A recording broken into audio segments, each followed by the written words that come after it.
Bonjour les CE1, aujourd'hui nous sommes mardi 12 mai.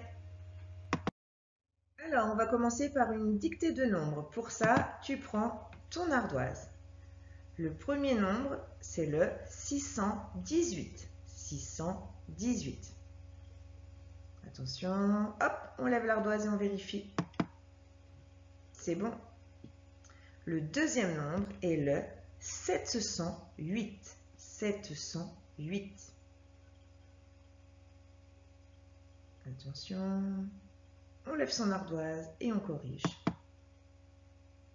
Le nombre suivant, le 678. 678. C'est bon, tu as trouvé? Donc pour certains, je sais que ça a posé souci. Donc je répète, pour le 78. Rappelle-toi, il y a famille des 60 et des 70. Ça pose souci pour certains. Donc juste petit rappel. Tous ces deux grandes familles commencent par le mot 60. Désolée pour l'écriture, c'est pas terrible là-dessus. 60. Il faut bien écouter le nombre qui suit, d'accord? Pour la famille des 60, le nombre il est plus petit que 1. 61, plus petit que 10. 61, 62, 63, 64, 65, 66, 67, 68, 69. Si le nombre qui suit le mot 60 est plus petit que 10, alors il aura forcément que 6 dizaines. Par contre, si le nombre qui suit le mot 60 est plus grand, c'est-à-dire à partir de 10, alors cette fois-ci, il aura 7 dizaines, comme 70, 71, tu vois, c'est bien au-dessus, 72, 73, 74, 75, 76, 77, et aujourd'hui, dans notre cas, le 78. C'est bon pour tout le monde, ça c'était juste un petit rappel. Et le dernier nombre dicté pour aujourd'hui, le 808. Alors, je vais te demander maintenant de ranger ces nombres du plus petit au plus grand. En mathématiques, on dit dans l'ordre croissant. Tu te rappelles la croissance? On est petit et on devient grand. Donc, tu vas ranger ces nombres-là dans l'ordre croissant. Je te laisse un petit peu de temps. C'est bon? Alors, le plus petit, le 618.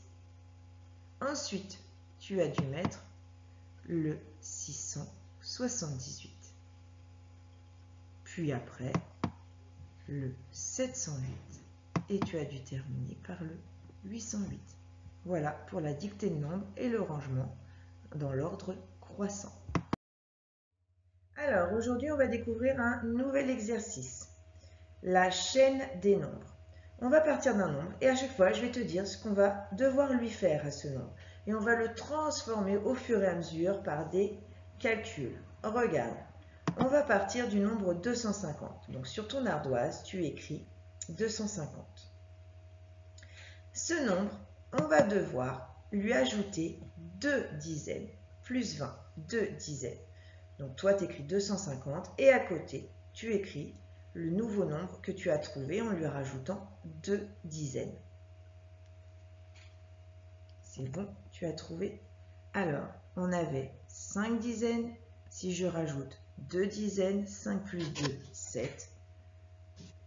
Ou alors, on peut faire 2 sauts, 1 saut, 2 sauts, et on arrive au 270. D'accord? Un premier saut de 10, un deuxième saut de 10, et on arrive à 270. Donc, soit on arrive à le faire dans sa tête, soit on peut s'aider, comme moi là je vous ai mis, de la droite graduée. Attention, donc on a sur notre ardoise 250 et 270. Maintenant, pour le troisième maillon de la chaîne, il va falloir à 270 retirer 6 unités, moins 6. Donc sur ma droite graduée, ça veut dire que je vais devoir reculer.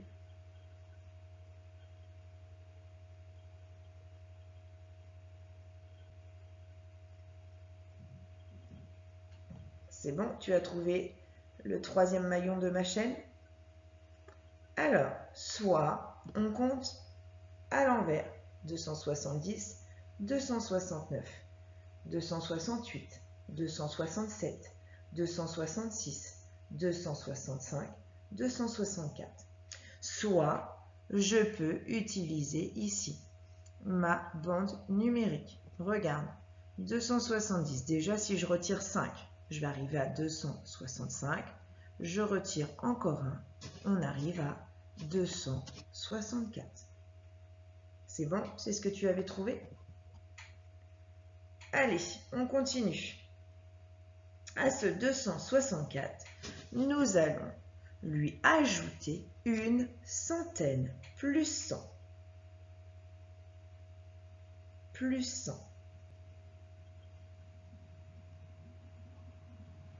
C'est bon? Tu as trouvé? Ça, c'est assez facile. Donc, on avait 2 centaines. On ne touche pas aux dizaines et unités. Donc, 2 centaines plus une centaine. Nous voici à 3 centaines. Ou alors, on peut céder de la bande numérique. Une centaine. Du coup, on arrive à 364. Allez, nous allons passer au dernier maillon de la chaîne. Nous en sommes à 364. Et à 364, nous allons lui retirer 5. 364 moins 5. Donc, soit tu t'aides de la file numérique et tu recules, soit tu comptes à l'envers.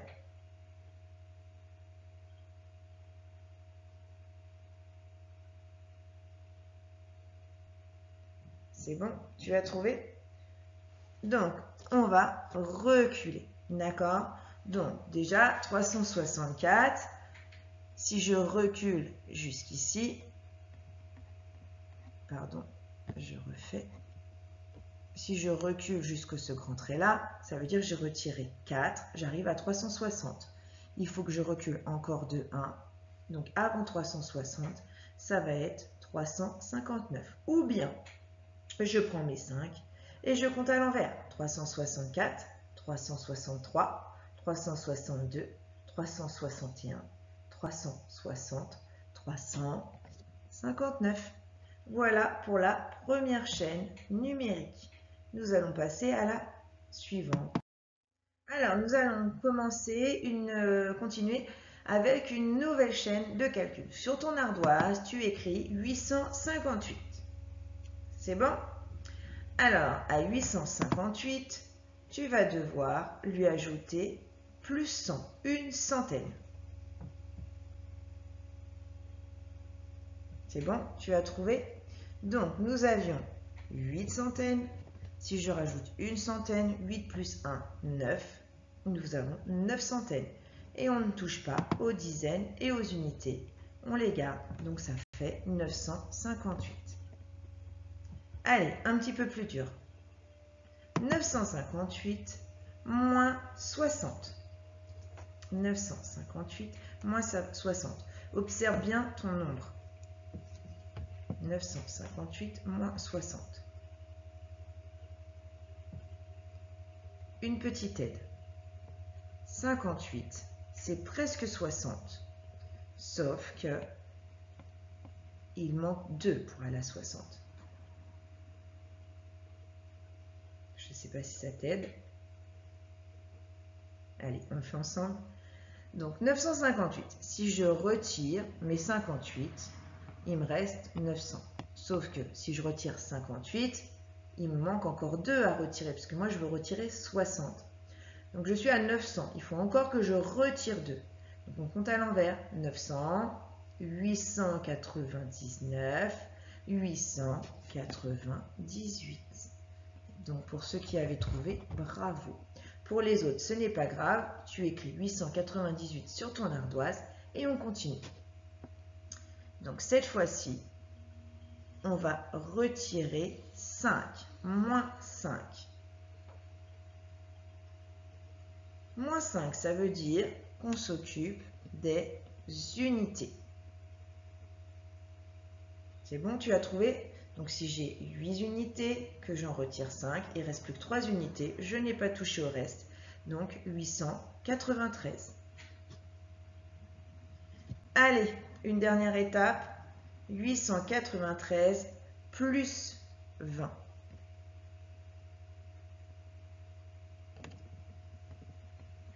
Plus 20.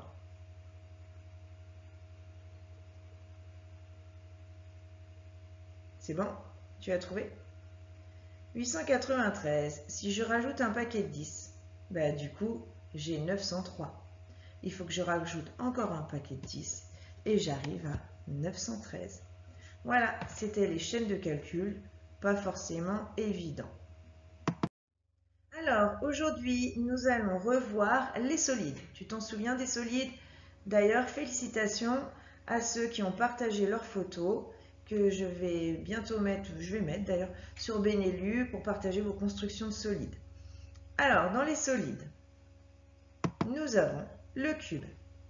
Donc, il y en a qui ont réussi à construire le cube à la maison, qui m'ont envoyé les photos et qu'on va retrouver sur le blog de la classe. Merci à eux. Nous avons donc le cube. Nous avons celui-ci comme solide. Est-ce que tu te rappelles de son nom? La boule, oui, maintenant on appelle ça la boule ou la sphère. Et celui-ci, est-ce que tu te rappelles de son nom?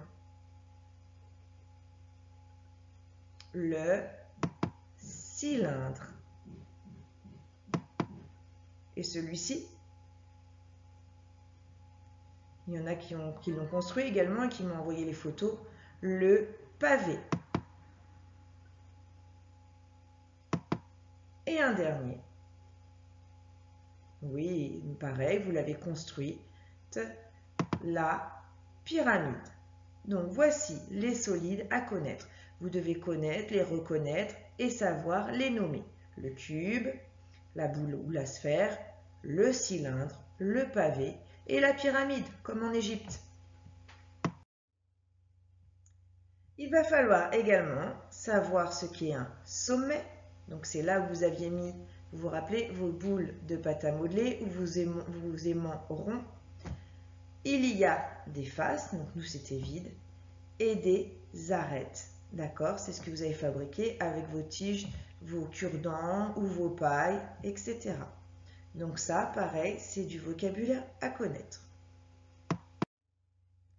Comment classer les solides? Comment on va pouvoir les classer? Donc on a notre cube, très bien, notre boule ou notre sphère.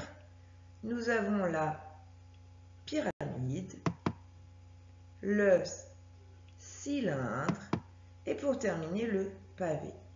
J'aimerais que tu me tries ces solides en deux familles. Quelles seraient tes idées pour classer ces solides en deux familles?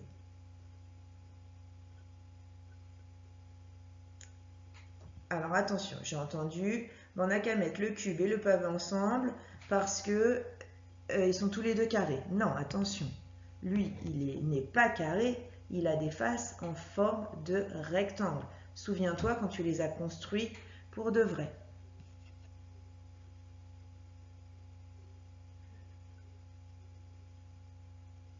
Ah, j'ai entendu la bonne réponse. Il y a les ronds et ceux qui ne sont pas ronds. Alors nous, on va les classer justement en deux familles. On va avoir ceux qui ne roulent pas, d'accord? Ceux qui ne roulent pas, comme le cube, le pavé, la pyramide, et puis ceux qui roulent, la boule et le cylindre. Voilà une façon de classer nos solides. Alors, je te propose un lien ici pour aller voir justement une petite vidéo sur les solides. Alors, je pense que tu as eu le temps de revoir tout ça grâce à la vidéo, grâce à notre petite révision. Donc là, tu as un exercice à faire, il est sur Benelu, tu l'imprimes ou tu le fais à l'oral, mais n'hésite pas à partager ton travail avec nous. On attend que tu nous envoies ton travail. Donc, il va falloir, premier exercice, relier les objets aux solides qui leur ressemblent. Donc là, on a mis une brique. On te demande de choisir à quel solide la brique ressemble-t-elle. Ensuite, tu as un rhume cube. À quel solide ressemble-t-il? Etc., etc. Deuxième exercice. Il va falloir relier les objets à une de leurs empreintes. Donc ça, pareil, on l'a déjà fait, les empreintes. C'est quand tu prends un côté de ton solide, que tu le mets dans la pâte à modeler, ça va laisser une trace. Quelle trace ça va laisser? Donc le carton, par exemple, si j'ai envie de faire son empreinte, est-ce qu'il va laisser une forme de triangle, une forme de rectangle ou une forme de carré dans ma pâte à modeler? D'accord? Et dernier exercice, je t'ai mis ce solide, tu te souviens de son nom? C'est le pavé. Je te demande de compter le nombre de faces, le nombre de sommets et le nombre d'arêtes. Voilà pour cet exercice. On passe à la suite. Alors, pour finir, pour aujourd'hui, nous allons faire le jeu du sudoku. Je rappelle les règles. Dans chaque carré, il ne peut y avoir qu'un seul 1, un 2, un 3 et un 4. Et en tout cas, on doit retrouver 1, 2, 3 et 4 dans chaque carré.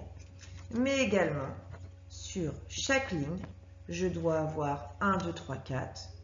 Et sur chaque colonne, 1, 2, 3, 4. Attention, je ne peux pas avoir 2, 3, 2, 4, 2, 1 ou 2, 1 ou 2, 2. Il faut que j'ai un nombre de chaque. Est-ce que c'est bon? On va faire celui-ci ensemble. Comme ça, ça va peut-être t'aider à comprendre. Je vais commencer par regarder ce premier carré. Dans ce premier carré, j'ai déjà le 1 et le 4. Il me reste à placer donc le 2 et le 3. Tu es d'accord? Est-ce que je peux placer le 3 ici? Et non, parce qu'il y est déjà sur cette ligne. Donc je ne peux pas placer le 3 ici. Donc forcément, je vais le placer dans l'autre case. Le 3 est placé. Il ne me reste plus qu'à placer le 2 dans ce carré. Et voici le 2. C'est bon? Alors, on va regarder à côté. Regarde ici, très facile. La ligne est presque complète. J'ai le 2, le 4 et le 3. Il ne me manque plus que le 1 à placer. Hop, le voici. Maintenant, je vais regarder ce carré-là de plus près. J'ai déjà le 3 et le 1. Il me reste à placer le 2 et le 4. Est-ce que je peux placer le 2 ici? Non, regarde, tout en bas. Donc c'est caché derrière ma tête, donc je te l'ai remis en petit. Il y a déjà un 2. Donc le 2 ne peut pas aller dans cette case. Donc il ira à côté et le 4 dans l'autre. Nous avons déjà réussi 2 carrés. Alors, observons ce carré ici de plus près. Ici, facile, nous avons déjà le 1, le 2, le 3. Il ne nous reste plus qu'à placer le 4. Nous avons le 4 et le 3, donc il va falloir placer le 1 et le 2. Est-ce que le 2 peut venir sur cette ligne? Non, puisqu'il est déjà présent ici. Donc le 2 va aller forcément au-dessus. Il ne nous reste plus qu'à mettre le 1 dans cette case. Hop. Et voici. Du coup, entre-temps, je ne sais pas si tu as vu, ça a apparu. Le 1 s'est placé puisqu'on avait déjà le 2, le 3 et le 4. Il ne nous reste plus qu'une case. On a le 1, le 2, le 3. Il ne nous reste plus que le 4 à placer. Et voilà, nous pouvons vérifier sur chaque ligne le nombre 1, 2, 3, 4 s'y retrouve une seule fois. Dans chaque colonne, c'est pareil. Et dans chaque carré également. C'est bon? Alors, je te laisse faire deux petites grilles de ton fichier MHM. Tu mets la vidéo sur pause, puis tu reviens parce qu'il y a la correction juste après. Alors, voici la correction des sudoku. Donc, je ne sais pas si tu en es au 1, 2, 3, 4, 5 ou 6. En fonction de cela, eh ben, tu corriges les grilles que tu as effectuées aujourd'hui. N'hésite pas à nous envoyer une photo pour partager ton travail. Voilà, c'est tout pour aujourd'hui. Je te souhaite une bonne fin de journée. Au revoir, à jeudi.